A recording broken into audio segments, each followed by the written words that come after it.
మనం దేవుని పట్ల కనపరచవలసినటువంటి విశ్వాసం కనపరచకపోయినప్పుడు దేవుని ఆశీర్వాదాలు ఆలస్యం అవుతాయా అని ప్రశ్నిస్తే జవాబు అవును, ఎస్. ఎలా? ఐగుప్తు దేశం నుండి ఇశ్రాయేలు ప్రజలు బయటకు వచ్చినప్పుడు, లేక మోషే ద్వారా ఇశ్రాయేలీలు ప్రజలు బానిసత్వం నుంచి బయటపడినప్పుడు దేవుడు వాళ్లకు వాగ్దానం చేశాడు, పాలు తేనెలు ప్రవహించే దేశాన్ని ఇస్తానని.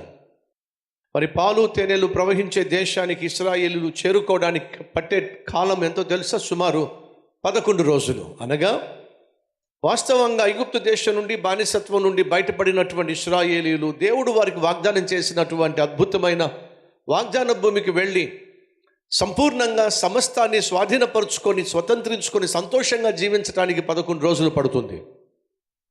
కానీ ఏం జరిగింది? ఈ అరణ్యంలో వాళ్ళు ప్రయాణం చేస్తున్నప్పుడు వాళ్ళు దేవుణ్ణి బహుగా విసిగించారు. ఆటంకాలు వస్తున్నప్పుడు, అడ్డులు వస్తున్నప్పుడు, అపాయం కలుగుతున్నప్పుడు, మేము ఐగుప్తులో చచ్చిపోతే బాగుండేది. మోషే దేవుని దగ్గరకు వెళ్ళి 10 ఆజ్ఞలు ధర్మశాస్త్రమును పొందుకుంటున్న సమయంలో నడిపించే మోషే కనిపించలేదని చెప్పి ఇశ్రాయేలు ఇష్టం వచ్చినట్టుగా ప్రవర్తించారు. ఆఖరికి ఒక దూడను తయారు చేసుకొని, ఇశ్రాయేలు వినుమో, ఐగుప్తు దేశం నుండి మనల్ని విడిపించినటువంటి దేవుడు దూత ఇదిగో, ఒక జంతువును తయారు చేసి జంతువుతో దేవుణ్ణి పోల్చటం ఎంత అపవిత్రమండి. బైబిల్ సెలవిస్తుంది, ప్రజలు తిని తాగి తందనాలు ఆడడానికి లేచారు, దిగజారిపోయారు, అపవిత్రమైన కార్యకలాపాల్లో మునిగిపోయారు, దేవునికి కోపాన్ని రేపారు. ఫలితంగా వాగ్దాన భూమికి చేరుకోవలసినటువంటి ఇశ్రాయేలీలు వాగ్దాన భూమికి చేరుకోకుండా ఆలస్యమైంది. ఆఖరికి వాళ్ళు అరణ్యంలోనే అంతమైపోయారు. అనగా దేవుడు మన పట్ల ఉన్నతమైన తలంపులు, ఉద్దేశాలు కలిగి ఉన్నప్పటికీ కూడా అవి మన జీవితంలో నెరవేరాలి అని అంటే మనలో విశ్వాసం ఉండాలి, విధేయత ఉండాలి. అంతేకాకుండా దేవుని పట్ల, దేవుని వాక్యం పట్ల చిత్తశుద్ధి ఉండాలి, పవిత్రత ఉండాలి. ఆనాడు అర్ధంతరంగా అరణ్యంలో ఆ ఇశ్రాయేలీయులు రాలిపోవడానికి కారణం అవిశ్వాసం, అవిధేయత, అపవిత్రమైన జీవితం. ఈరోజు మనలో ఎవరైనా ఉన్నారా? దేవుని యొక్క జవాబులు నా జీవితంలో ఆలస్యం అయిపోతున్నాయి, అనుకున్నది ఏమీ జరగడం లేదు, ఆశించింది ఏమీ అందడం లేదు, ఆర్థికంగా నేనేమీ స్థిరపడటం లేదు, ఆరోగ్యం ఏమీ కుదుట పట్టడం లేదు, కుటుంబం ఏమీ కట్టబట్టం లేదు, ఎందుకు ఇలా అవుతుంది? దేవుడు ఏమైపోయాడు?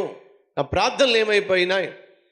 ఇలాంటి ప్రశ్నలు నువ్వు వేస్తున్నట్లయితే దానికి సమాధానం, సహోదరి సహోదరుడు జాగ్రత్తగా విను. బహుశా నీలో ఉన్న అపవిత్రత, అవిశ్వాసము, అవిధేయత నువ్వు పొందుకోవాల్సిన ఆశీర్వాదాలు పొందుకోకుండా అడ్డుపడుతున్నాయేమో ఒకసారి ఆలోచించు.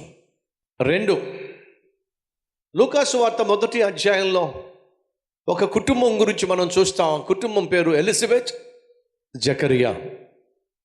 వీళ్ళిద్దరూ కూడా వృద్ధాప్యం వచ్చేంత వరకు యథార్థంగా జీవించారు, నీతిగా జీవించారు, దేవుని సకల ఆజ్ఞల ప్రకారము జీవించారు. అద్భుతమైనటువంటి ఆత్మీయ దంపతులు వీరు. అయినా వాళ్ళ జీవితంలో ఒక సమస్య తీరని సమస్యగానే మిగిలిపోయింది. అదేమిటంటే అద్భుతమైన ఆత్మీయులు అయినప్పటికీ కూడా వారికి పిల్లలు పుట్టలేదు. కొన్ని సందర్భాల్లో మనం అనుకున్నది మన జీవితంలో జరగనప్పుడు మనల్ని మనం తిట్టుకుంటాం, నిందించుకుంటాం. కొన్ని సందర్భాల్లో ఓరో ఏ పాపం చేశానో అందుకే ఈ జన్మలో గొడ్రాలుగా మిగిలిపోయా, ఏ దరిద్రమో, ఏ శనో, ఏ దుష్టాత్మో నాకు పిల్లలు లేకుండా చేస్తుంది అని చెప్పి అనుకుంటూ ఉంటారు. లేదా మా వంశపారపర్యంగా వస్తున్న శాపం ఏదో వెంటాడుతుంది కాబట్టి మా కుటుంబాల్లో చాలామందికి బిడ్డలు లేకుండా పోయారు అని చెప్పి వాపోతూ ఉంటారు. సహోదరి సహోదరులు దయచేసి వినండి. కొన్ని సందర్భాల్లో నీ యొక్క అవిశ్వాసం వల్ల, అవిధేయత వల్ల, అపవిత్రత వల్ల నువ్వు పొందుకోవలసినటువంటి దేవుని ఆశీర్వాదం పొందుకోలేకపోవచ్చు. అదే సమయంలో నువ్వు ఆత్మీయుడు కావచ్చు, పరిశుద్ధుడు కావచ్చు, దేవునికి అంగీకారంగా జీవిస్తున్న అద్భుతమైన వ్యక్తివే కావచ్చు. అయినప్పటికీ కూడా కొన్ని సందర్భాల్లో నీ జీవితంలో జవాబులు ఆలస్యం కావచ్చు. అబ్రహాము, శారా దేవుడు ఏర్పరచుకున్న ఆది దంపతులు. ఇస్సాకు, రెబ్కా దేవుడు ఏర్పరచుకున్న యవ్వన దంపతులు. యాకోబు రాహేలును బహుగా ప్రేమించాడు. హన్న గొప్ప ఆత్మీయురాలు. మనోహ భార్య అద్భుతమైనటువంటి ఆత్మీయులు. ఎలిజబెత్, జకరియా దేవుడందు భయభక్తులు కలిగినటువంటి దంపతులు, వీళ్ళని జాగ్రత్తగా పరిశీలన చేస్తే వీళ్ళందరూ మంచి వాళ్ళే, ఆత్మీయులే అయినప్పటికీ వారి జీవితంలో ఒక సమస్య తీరని సమస్యగా మిగిలిపోయింది. ఏమిటంటే వారికి పిల్లలు లేరు. అనగా ఆత్మీయ జీవితంలో కూడా మనం దేవునికి అంగీకారంగా అనుకూలంగా జీవిస్తున్నప్పటికీ కొన్నిసార్లు దేవుడు మనకిచ్చే జవాబు ఆలస్యం కావచ్చు. అలా ఆలస్యం అవుతున్నప్పుడు అపార్థం చేసుకోకండి, దేవుణ్ణి అనుమానించకండి. ఖచ్చితంగా దేవుడు జవాబిచ్చే రోజు ఒకటి ఉంది, అది ఖచ్చితంగా వస్తుంది. అబ్రహాముకు శారాకు దేవుడు వాగ్దానం చేశాడు, గర్భఫలాన్ని ఇస్తానని చెప్పి. ఆలస్యం అయితే అయింది కానీ అద్భుతమైన గర్భఫలాన్ని ఇచ్చాడు కదా. ఎవరు? ఇస్సాకు రెబ్కా, వీళ్ళిద్దరూ అద్భుతమైన ఆత్మీయులే. ఆలస్యం అయితే అయింది కానీ అద్భుతమైన కుమారుడే పుట్టాడు కదా. ఎవరు? యాకోబు రాహేలు ఇద్దరు ఒకరినొకరు ప్రేమించుకొని పెళ్లి చేసుకున్నారు, ఆత్మీయులే. అయినప్పటికీ కూడా ఆలస్యం అయింది కానీ అద్భుతమైన కుమారుడిని దేవుడిచ్చాడు కదా. ఎవరు ఆ కుమారుడు? యోసేపు. హన్నా భర్త ఎంతో కొంత ఆత్మీయులు. హన్నా అయితే చాలా ప్రార్థన పర్రాలు. ఆలస్యం అయితే అయ్యింది కానీ అద్భుతమైన కుమారుడే పుట్టాడు కదా. ఎవరో చెప్పండి? సమూయేలు అనే ప్రవక్త, యాజకుడు. మనోహ భార్య కూడా పాపిష్టి మనుషుల మధ్య పరిశుద్ధంగానే జీవించిన ఆత్మీయులే కదా. ఆలస్యం అయితే అయ్యింది కానీ అద్భుతమైన కుమారుడే పుట్టాడు. ఎవరో చెప్పండి? మహాబలుడైన సంసోను. ఎలిజబెత్, జకరియా, వీళ్ళు అద్భుతమైన ఆత్మీయులే కానీ వారికి గర్భఫలం లేదు. అయినప్పటికీ దేవుడు ఆలస్యం చేసిన అద్భుతమైన కుమారుడిని ఇచ్చాడు కదా. ఎవరో చెప్పండి? బాప్తిసమిచ్చు యోహాను. ఏమర్థం అవుతుంది? మీరు ఆత్మీయంగా జీవిస్తూ దేవునికి అంగీకారంగా జీవిస్తున్నప్పటికీ కూడా మీ జీవితంలో దేవుడిచ్చేటటువంటి సమాధానాలు, దేవుడిచ్చేటటువంటి జవాబు ఆలస్యం అవుతున్నట్లయితే దేవుడు నీకు శ్రేష్టమైన దానిని ఇవ్వడానికే ఆలస్యం చేస్తున్నాడు అనే వాస్తవాన్ని మర్చిపోవద్దని ప్రభువు పేరట మనం చేస్తున్నాం.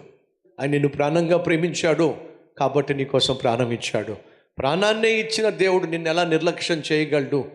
నీ జీవితాన్ని ఎలా వదిలేయగలడు? ఒక్కసారి ఆలోచించు. ఈరోజు ఒకవేళ ఆలస్యం అవుతుందని చెప్పి నీ జీవితంలో దేని గురించైనా నువ్వు చింతిస్తున్నట్లయితే, మనసులో ఒకవేళ దేవుని పట్ల ఆయాసాన్ని పెంచుకుంటున్నా, అనుమానాన్ని పెంచుకుంటున్నట్లయితే తప్పు తెలుసుకొని ప్రభు సన్నిధిలో, ప్రభు నన్ను క్షమించు, ఈ ఆలస్యానికి కారణం నా అవిశ్వాసము, అవిధేయత, అపవిత్రతే. అర్థం చేసుకున్నాను ప్రభువా, నిన్నేమో అపార్థం చేసుకున్నానయ్యా, నన్ను క్షమించాయా. ప్రార్థన చేసేవాళ్ళు మన మధ్య ఎవరైనా ఉన్నారా?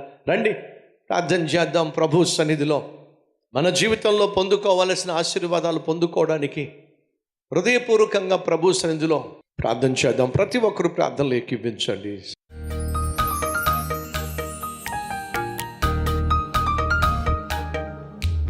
మహాపరిశుద్ధుడు అయిన ప్రేమ కలిగిన తండ్రి, సూటిగా స్పష్టంగా మాతో మాట్లాడావు. అయ్యా నీకు వందనాలు, స్తుతులు, స్తోత్రాలు నాయన. మా తల ఎత్తే రోజు వచ్చినప్పుడు ఈ లోకంలో ఏ ఒక్కడు కూడా ఆపలేడు, ఆపజాలడు. అది వాస్తవం. మంచి రోజులు వస్తాయి, ముందు గతి రానే వస్తుంది. కానీ అప్పటి వరకు అవిశ్వాసానికైనా, అవిధేయతకైనా, అపవిత్రతకైనా మా జీవితంలో తావివ్వకుండా నాయనా నీ మీదే సంపూర్ణ విశ్వాసము కలిగి తప్పటడుగులు వేయకుండా, తప్పు చేయకుండా పరిశుద్ధంగా మా ఆత్మీయతను కాపాడుకుంటూ నిన్ను సేవించే జీవితం మాకు ఇవ్వమని యేసయ్య పేరట వేడుకుంటున్నాము తండ్రి. ఆమెన్.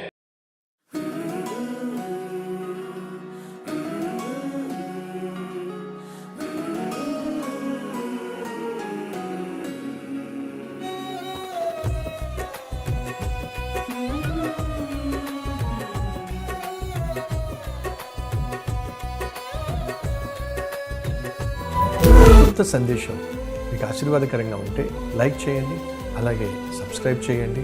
అంతేకాకుండా కామెంట్ పెట్టండి, 10 మందికి షేర్ చేయమని మనం చేస్తూ రేపు మళ్ళీ కలుసుకుందాం.